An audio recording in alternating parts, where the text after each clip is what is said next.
છોટાઉદેપુર જિલ્લાની ગોલા ગામડી પાસેની ખાણ ખનીજ વિભાગની ચેકપોસ્ટ એ અધિકારીના ડ્રાઈવરના ભરોસે છે. આ રોયલ્ટી ઇન્સ્પેક્ટરની ગેરહાજરીમાં તેઓનો ડ્રાઈવર રોયલ્ટી ચેક કરવાનું કામ કરી રહ્યો હતો. રોયલ્ટી ઇન્સ્પેક્ટર ચેકપોસ્ટ પર આવતા ઉડાવ જવાબો આપ્યા. માણસ ન હોય, કામમાં ગયા હોય ત્યારે એન્ટ્રી કરવા માટે જોઈએ ને. હું બહાર ચેકિંગમાં જાઉં ત્યારે ચેકપોસ્ટ સાથે ન લઈ જાઉં.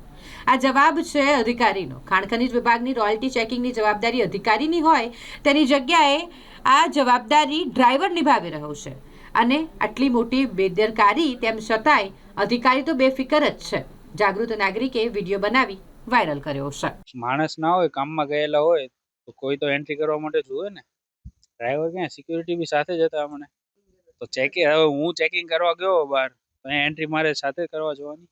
ફિલ્ડમાં ચેકિંગ મારે હોય, રોયલ્ટી અહીંયા સિક્યુરિટી એના માટે જ અમે આપેલા છે. હા, હું તો છું. ચેકિંગમાં ગયો તો બધું સાથે લઈને જાવ, ચેકપોસ્ટ ને સાથે લઈને જાવ. ચેકિંગમાં ગયા હોય તો અહીંયા અમારો સ્ટાફ તો હોય કે ના હોય, એમ વસ્તુ છે. આ 2 જણા અમે સ્ટાફમાં છીએ અને 6 સિક્યુરિટી છે અને 1 બાય ડ્રાઈવર છે.